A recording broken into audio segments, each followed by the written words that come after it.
አርክቲክ ላይ ለካምፒንግ ሄደው ማታ ላይ መብራት ማጥፋት ረሱ። ግን ባላሰቡት ሁኔታ ይሄ ስህተት ህይወታቸውን አተረፈላቸው። ሚስትየቷ ድንኳኑ ላይ አንድ ጨረር አየች። ጫካ ውስጥ ሆኖ የሆነ ሰው እያያቸው እንደሆነ ግልጽ ነው። ጄኒ በፍጥነት ልብሷን ለበሰችና ማን እየተከታተላቸው እንደሆነ ለማየት ወጣች። ሁለቱም ወጥተው በጥንቃቄ ካዩ በኋላ ከማያልቅ የበረዶ ግግር ውጪ ምንም ነገር ሊታያቸው አልቻለም። ግን ያ ቀይ መብራት ድጋሚ መጣ። እናም ሄዶ የጄኒ ጀርባ ላይ አረፈ። ቶምም ጄኒን ለመከለል ከፊቷ ሄዶ ቆመ። ይሄ ቀይ ነጥብ ምን እንደሆነ እርግጠኛ አልነበረም። እየተፈጠረ ያለው ነገርም ሁለቱንም እጅግ በጣም አስፈራቸው። ቶምም እንደዚህ እያደረገ ያለው ሰው ላይ እንዲያቆም መጮ ጀመረ። ከዛም ቶም እቃችንን ይዘን ከዚህ ቦታ በፍጥነት መሄድ አለብን አላት። እቃቸውን እየሰበሰቡ እያለም ድንገት ውሻቸው የሆነ ነገር ያየ ይመስል እየሮጠ ሄደ። እነሱ ግን ውሻቸውን ሊከተሉት አልፈለጉም። ምክንያቱም ጨለማ ውስጥ ያለው ነገር ምን እንደሆነ አያውቁም ነበር። ከዛም ድንገት የጥይት ድምጽ ሰምተው ደነገጡ። ቀዩ መብራትም የስናይፐር ማለሚያ እንደሆነ ገባቸው። ከዛም ወዲያው ፋኖሳቸው ላይ ሌላ ጥይት ተተኮሰ። እቃቸውን ለመሰብሰቢያ ጊዜ እንደሌላቸው ገባቸውና ህይወታቸውን ለማትረፍ ብቻ ይሮጡ ጀመር። እየሮጡም የጥይት ድምጽ በተደጋጋሚ ይሰማቸው ነበር። ቶምም ሚስቱን እየጎተተ በፍጥነት ይሮጡ ጀመር። ግን ብዙም ሳይሮጡ ሰማዩ ማብራት ጀመረ። መብራቱ የርችት ነበር። ከዛ ግን የመኪና ሞተር ድምጽ ከኋላቸው ይመጣ ጀመር። እዛው አቅራቢያቸው ደግሞ ጫካ ነበር። ለትንሽ ሰዓትም ቢሆን ለመደበቅ የሆናቸው ስለነበር እዛ ገቡ። ቶምና ጄኒ ድምጽ እንኳን ሳያሰሙ ከአንድ ዛፍ ጀርባ ተደበቁ። ማን እየተኮሰባቸው እንደነበር ግራ ገብቷቸዋል። ርችቱ ነዶ ካለቀ በኋላ ጨለማው ድጋሚ መጣ። መኪናው እየቀረባቸው እንደሆነ ሲሰሙ ከመሮጥ ውጭ ምንም ተስፋ አልነበራቸውም። ከዛ ጫካ ውስጥ ትንሽዬ ቤት አግኝተው እዛ ገቡ። እስኪ ነጋ ድረስም እዛ ተደበቁ። የቶም ፊት ከቅዝቃዜው የተነሳ በረዶ በበረዶ ሆኖ ነበር። ስልካቸውና የመኪናቸው ቁልፍ ድንኳን ውስጥ ስለነበር ጄኒ ወደዛ ተመልሰን እናምጣ አለችው። የሚተኩሰው ሰው ድንኳናቸው አጠገብ ሊኖርም ላይኖርም ይችላል። ነገር ግን ሌላ ምንም አማራጭ አልነበራቸውም። ስለዚህ ወደ ድንኳናቸው ተመለሱ። ቶም ጄኒ እዛው ቆማ እንድትጠብቀው ነግሯት እሱ ብቻውን ወደፊት መሄድ ጀመረ። ጄኒ ደግሞ ለመደበቅ መሬት ላይ ተኛች። ቶምም ቶሎ ብሎ ከድንኳን ውስጥ ወጣ። ጄኒም ከሩቅ ሆና የሰማችው ድምጽ ግራ ስላጋባት ቼክ ለማድረግ ወደ ቶም መሄድ ጀመረች። ድንኳን ውስጥም የሞተው ውሻቸው ሬሳ ነበረ። ጄኒም በሁኔታው በጣም ተናደደች። ማን ነው እና ለምንድን ነው ሊያጠምዳቸው የፈለገው? ግራ ገብቷቸዋል። ቶምም ቶሎ ብሎ ጄኒን ሊያረጋጋት ሞከረ። እንደዚህ መጮህ የሚተኩሰውን ሰውዬ ሊጠራው ይችላል ብሎ አስቦ ነበር። ጄኒን ካረጋጋት በኋላ ድንኳን ውስጥ ድጋሚ ብቻውን ገባ። ውሻውን ሲያይ ወደ ላይ ሊለው ቢሞክርም እሱም ተቆጣጥሮ እጁን ዘርግቶ ከጃኬት ኪስ ውስጥ ቁልፉን ሊያወጣ ሲል ጅብ የሚጠመድበት ማጥመጃ እጁን ይዞታል። ነፍሰ ገዳዩ ነበር አውቆ ያስቀመጠው። ቶም ቁልፉን ለመውሰድ ተመልሶ እንደሚመጣ ያውቅ ነበር። የባሏን ጩኸት ስትሰማ ጄኒ እየሮጠች መጣች። እጁንም ከወጥመድ ውስጥ አወጣችለት። ከዛም ሴፍ የሆነ ቦታ ፍለጋ መጓዝ ጀመሩ። እየሄዱ እያለ ጄኒ የሆነ ነገር ከፊት ለፊቷ አይታ ደርቃ ቀረች። አንድ ሰው ከፊት ለፊታቸው ቆሟል። ግን ምን ይሁን ምን አያውቁም። ሰውየውም ተኮሰባቸው። እነሱም በፍጥነት መሬት ላይ ተኙ። ሰውየው ግን ያለማቋረጥ ይተኩስባቸው ጀመር። ቶምም አንድ ነገር አስተዋለ። አንድ ጥይት ከተተኮሰ በኋላ 10 ሰከንድ ቆይቶ ነበር ሁለተኛ ጥይት የሚተኮሰው። እቺ 10 ሰከንድ ቀጣዩን ጥይት የሚያቀባብልበት ሰዓት ነበር። እናም እነዚህ ሰዎች ሊያመልጡ ከቻሉ ሊያመልጡ የሚችሉበት ብቸኛ መንገድ እቺ 10 ሰከንድ ነበረች።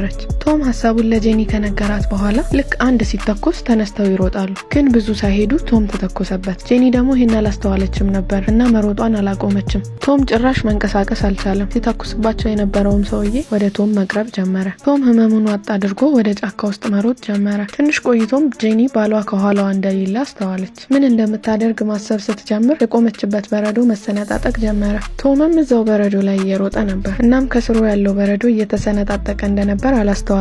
ጄኒም በዛ መሃል የቶምን ድምጽ ሰማች። ልታስጠነቅቀውም ሞከረች። ግን ረፍዶ ነበር። ምክንያቱም በረዶ ተሰንጥቆ ቶም ውሃ ውስጥ ገብቶ ነበር። ይህንን ስታቅ ጄኒ በፍጥነት እየተንፏቀቀች ወደ ቶም ሄደች። ውሃ ውስጥም ገብታ ባሏን እየጎተተች አወጣቸው። እናም እየመሸ መጣ። ረዥም ሰዓት ከተጓዙ በኋላ አንድ ቤት አገኙ። የሚፈልጉት ነገር ሁሉ ቤት ውስጥ ነበር። ስልክ ሳይቀር ቤት ውስጥ ነበር። ጄኒም ፈጠን ብላ ነፍስ አድኖች ጋር ደውላ ጠራቻቸው። እነሱ እስኪመጡ የባሏን ቁስል ማከም ጀመረች። በስተመጨረሻም ተረጋግተው እረፍት ማድረግ ጀመሩ። ድንገት ጄኒ የሆነ ነገር ትዝ አላት። ከ3 ቀን በፊት አንድ ተራራ ላይ የቱሪስቶች ቦታ ጎብኝተው ነበር። ነዳጅ ሊቀዱ በቆሙበት በስህተት ከፊት ለፊታቸው የነበረ መኪና ጨርፈው ነበር። የመኪናው ባለቤት የለም ብለው ስላሰቡ ምንም እንዳልተፈጠረ ዝም ብለው ሄዱ። በሚቀጥለው ቀን ግን የራሳቸው መኪና ተፍቆ ጠበቃቸው እና ብዙ ስድቦችም ተጽፈውበት ነበር። እናም የዛ መኪና ባለቤት እንዳደረገባቸው አስበው መኪናውን ተከታተሉትና በረዥሙ መኪናውን እየፋቁት እያለ የመኪናው ባለቤት ያዛቸው። ከዛም ጄኒ ሰውየውን መሳደብ ጀመረች። ነገሩን በጣም እያሰበችው ስትመጣ ሊገላቸው የሞከረው ሰውዬ እሱ እንደሆነ ማመን ጀመረች። በሚቀጥለው ቀን ጠዋት የጩኸት ድምጽ ጄኒን ቀሰቀሳት። ነፍስ አድኖቹ ነበር የመጡት። ነገር ግን አንደኛው ሰውዬ የዛ መኪና ባለቤት ይመስላል። ከዛም በድንጋጤ በመስኮቱ በኩል ወጥተው አመለጡ። አንድ ዋሻ ውስጥም ተደበቁ። ከዛ ጄኒ አንድ ድምጽ ሰማች። ወደ ኋላ ዞራ ስታይ አንድ ጥቁር ድብ ነበር።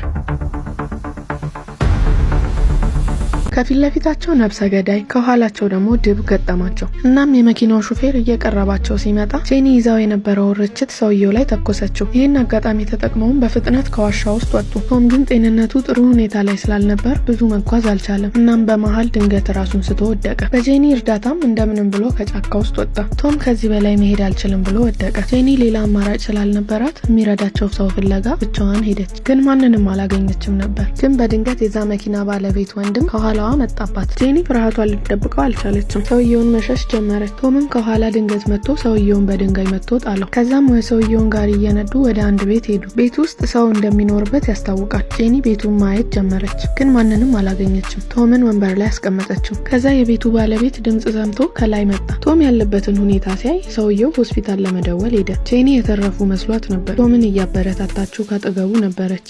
ጄኒ ደንግጣ ቀረች። የቤቱ ባለቤት ፊቱ ተቀያየረ፣ ሊያለቅስ ደረሰ። እርዳታ እንደሚመጣላቸውና እንድትቀመጥ ነገራት። ከዛ ጄኒ ልታመልጥ ስትሞክር ሰውየው ቢላ አውጥቶ አርፈው እንዲቀመጡ ያስፈራራቸው ጀመር። ቶም እና ጄኒን መኝታ ቤት አስገብቶ ዘጋባቸው። መኝታ ቤቱ ብዙ ሚስጥሮችን ይዞ ነበር። ተስፋ አስቆረጣቸው። እነሱም በድብቅ ያነሳቸው ፎቶዎች ነበሩ። የአንድ ሕፃን ልጅ ፎቶም ነበር። ከዛም ዋናው ሰውዬ መጣ። ጎረቤታቸው ጆን ነበር። ጆን ጥያቄዎችን እየጠየቀ ወደ ኋላ ተመልሰው እንዲያስቡ ያደርጋቸው ጀመር። ከአንድ ወር በፊት ቀለበት አስረው በጣም ደስታ ውስጥ ነበሩ። በደስታ እያወሩ እየሄዱ ነበረ። ግን ያልጠበቁት ነገር ተከሰተ። ጄኒ ምንም ከማለቷ በፊት ቶም ምንም እንዳልተፈጠረ መኪናውን ነዳ። ያደረጉትን ነገር ማንም ያላያቸው መስሏቸው ነበር። ያን ቀን ጎረቤታቸው ጆን ከልጅ ልጁ ጋር ድሮን እያበረረ ነበር። ልጁም ድሮኑን ተከትሎ ወደ መንገዱ ወጣ። ከዛም ወደ ቶም ካር እየሮጠ ሄደ። ጆን የተፈጠረውን ነገር በሙሉ አይቶ ነበር። ፖሊሶች ለምርመራ መጡ። ጆን ግን አላመለከተባቸውም ነበር። ቢታሰሩ እንኳን እስር እንደማይበቃቸው አሰበ። በራሱ መንገድም ሊበቀላቸው ወሰነ። የመኪናቸውን የታርጋ ቁጥር ተከትሎ የቶምን አድራሻ አወቀ። ወደ እነሱ ሰፈር ገብቶ ጎረቤታቸው ሆነ። ጆን እየቀረባቸው ሲመጣ ቤተሰብ እየሆኑ መጡ። ትክክለኛው ጊዜ ሲደርስም ጆን ለቶም 2 የቫኬሽን ትኬት ሰጠው። ያኔ ነበር በቀሉ የጀመረው። ከመጀመሪያው ቀን ጀምሮ የተፈጠረው ነገር በሙሉ የሱ እቅድ ነበር። ከመግደሉ በፊት ሊያስፈራራቸው ፈልጎ ነበር። በስተመጨረሻም ተበቀላቸው።